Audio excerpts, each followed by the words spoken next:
Hello friends, welcome to Kalyani சுலகம். என்னோடய சேனலை இப்போ தான் ஃபஸ்ட் டைமாக பார்க்குறீங்கன்னா சப்ஸ்கிரைப் பண்ணிக்கோங்க.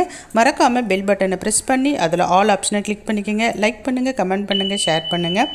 இன்றைக்கி இந்த வீடியோ பார்த்திங்கன்னா ரொம்ப யூஸ்ஃபுல்லானதாக தாங்க இருக்க போகுது. இன்றைக்கி நான் ஒரு சூப்பரான பொடி செஞ்சு காமிக்க போகிறேங்க. இந்த பொடியை பார்த்திங்கன்னா டெய்லி சாப்பிட்டிங்கன்னா கீரையினுடைய முழு சத்தும் உங்களுக்கு கிடைக்கும். கீரை பார்த்திங்கன்னா டெய்லி சாப்பிட்டோன்னா நமக்கு நல்லதுன்னு எல்லாருக்குமே தெரியும். ஆனால் அதை செஞ்சு சாப்பிட்றதுக்கு நிறைய பேருக்கு டைம் இருக்காது. ஒர்க்கிங் உமன்ஸாக இருப்பீங்க, இல்லை நிறைய பேரால் வாங்கி சமையல் பண்ணி சாப்பிட முடியாதவங்களாக இருப்பீங்க. அவங்களுக்குலாம் பார்த்திங்கன்னா சீப் அண்ட் பெஸ்ட்டாக கருவேப்பிலையை வாங்கி பொடியை அரைச்சி வச்சுக்கிட்டிங்கன்னா டெய்லி இந்த பொடியை போட்டு சாப்பிட்டிங்கன்னா போதுங்க, கீரையினுடைய சத்து உங்களுக்கு கிடச்சிரும்.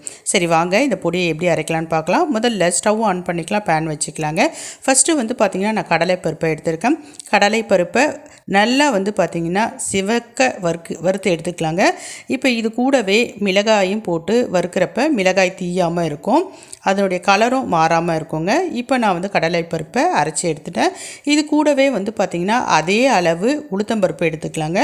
உளுத்தம்பருப்பையும் நல்லா சிவக்க வறுத்து எடுத்துக்கலாம். கருகக்கூடாதுங்க. இந்த மாதிரி பருப்பு பொடியெலாம் அரைக்கிறப்ப கருகாமல் பார்த்துக்கணும். இப்போ உளுத்தம்பருப்பும் பார்த்திங்கன்னா நான் வறுத்துட்டேன். இப்போ உளுத்தம்பருப்பையும் எடுத்து கொட்டி ஆற வச்சுக்கலாம்.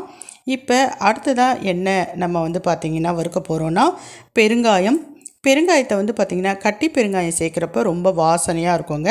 இப்போ இந்த கட்டி பெருங்காயத்தை பார்த்திங்கன்னா சின்ன சின்னதாக உடச்சி நம்ம வறுத்து எடுத்தோன்னா நல்லா பொரிஞ்சிரும். இது கூடவே பார்த்திங்கன்னா பூண்டு, மிளகு, சீரகம் இது எல்லாத்தையுமே நல்லா அனலில் போட்டு வறுத்து எடுத்துக்கலாங்க. எல்லாமே பார்த்திங்கன்னா நல்லா வறுபடணும், ஆனால் பார்த்திங்கன்னா தீயக்கூடாது. இப்போ இது கூட ஒரு 1.5 ஸ்பூன் அளவுக்கு நான் கருப்பு எள்ளு எடுத்துருக்கேங்க. உங்கள் வீட்டில் வெள்ளை எள்ளு இருந்தாலும் நீங்கள் சேர்த்துக்கலாம், ஒன்றும் பிரச்சனை கிடையாது. இப்போ எள்ளு போட்டோடனே நல்லா படப்படன்னு பொரியுங்க, அதனால் பார்த்து வச்சுக்கிங்க, இல்லைன்னா டக்குன்னு கருகி போயிடும். இப்போ எள்ளுக்கு அப்புறமேட்டு ஒரு 2 ஸ்பூன் அளவுக்கு தனியா சேர்த்துக்கலாம். தனியாவையும் நல்லா வறுத்து எடுத்துக்கலாங்க.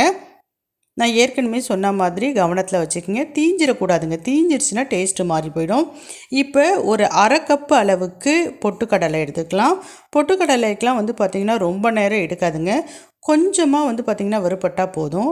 இப்போ நல்லா வறுபட்டுடுச்சு பாருங்கள். அதில் இருந்த பெருங்காயெல்லாம் நல்லா பொரிஞ்சிருச்சு பாருங்கள். இப்போ இதுவும் பார்த்திங்கன்னா நல்லா வறுத்தாச்சு, எடுத்து நம்ம கொட்டிக்கலாங்க. பாருங்கள், இப்போ நான் கொட்டிட்டேன். எல்லாமே ஆற வச்சுக்கிட்டு இருக்கேன். எல்லாமே ஆறணுங்க, கண்டிப்பாக ஆறின பிறகு தான் அரைக்கணும். இப்போ இது ஆறிக்கிட்டே இருக்கட்டும். இப்போ முக்கியமான இந்த கருவேப்பிலையை எடுத்துக்கலாங்க. நான் ஏற்கனவே கருவேப்பிலையை நல்லா கழுவி அதை பார்த்திங்கன்னா கொஞ்சம் நிழலான வெயிலில் போட்டு காய வச்சு எடுத்து வச்சுருக்கேன். இப்போ பாருங்கள், வறுக்கிறதுக்கு முன்னாடி பார்த்திங்கன்னா நம்ம நுறுக்கிறப்ப அந்த கருவேப்பிலையை நுறுங்கலை. இப்போ நான் வறுத்துட்ட பிறகு காமிக்கிறேன் பாருங்கள்.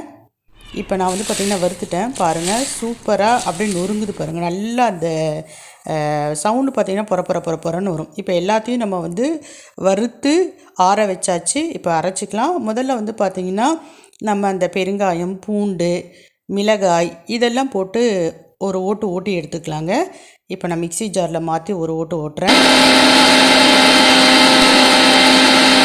ஓப்பன் பண்ணி காமிக்கிறேன் பாருங்கள், இந்த மாதிரி தான் இருக்கும். இப்போ இது கூட மற்ற நம்ம பருப்பு வகைகளை சேர்த்துக்கலாங்க. கருவேப்பிலையை மட்டும் இப்போ சேர்க்க வேணாம். இப்போ பாருங்கள், இப்போ இந்த பருப்பு வகைகள்லாம் அரைஞ்சிருச்சு. விட்டு அரைங்க, மொத்தமாக அரைக்காதீங்க. ஸ்பூன் போட்டு கொஞ்சம் அப்படியே கிளறி அரைங்க. இப்போ கடைசியாக நம்ம கருவேப்பிலையை சேர்த்துக்கலாங்க. பாருங்கள் எப்படி சவுண்டு வருது, நல்லா பொறன்னு. இப்போ இதை எல்லாத்தையும் உடச்சி தூளாக்கி இப்போ இது கூட சேர்த்துக்கலாங்க. சேர்த்து நல்லா மிக்ஸ் பண்ணி விட்டுக்கலாம், இல்லைன்னா ஒன்றும் அதிகமாக அரைப்படாமல் இருக்கும். இப்போ அரைச்சி எடுத்துக்கலாங்க. லைட்டாக அரைச்சா போதும். இப்போ நான் ஓப்பன் பண்ணி காமிக்கிறேன் பாருங்கள். சூப்பரான கருவேப்பிலை பொடி ரெடி ஆகிடுச்சு. இந்த பொடியை ரொம்ப பார்த்திங்கன்னா நல்லது உடம்புக்கு. எப்போ டைம் கிடைக்குதோ அரைச்சி வச்சுக்கிங்க.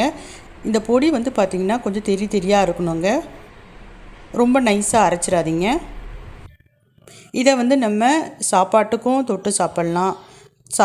சாப்பாட்டுக்கு போட்டு நெய்யோ இல்லைன்னா நல்லெண்ணெய்யோ விட்டு சாப்பிட்லாம். அப்படி இல்லைன்னா டிஃபன், தோசை, இட்லிக்கு பார்த்திங்கன்னா சேர்த்துக்கலாம். ரொம்ப ருசியாக இருக்கும். கீரையை சமையல் பண்ணி சாப்பிட முடியாதவங்க இந்த பொடியை எப்போ டைம் கிடைக்குதோ அப்போ அரைச்சி ஸ்டோர் பண்ணி வச்சுக்கிங்க. டெய்லி ஒரு ஸ்பூன் சாப்பாட்லேயோ இட்லி தோசையிலையோ போட்டு சாப்பிடுங்க. கீரையினுடைய முழு சத்து உங்களுக்கு கிடைக்கும்.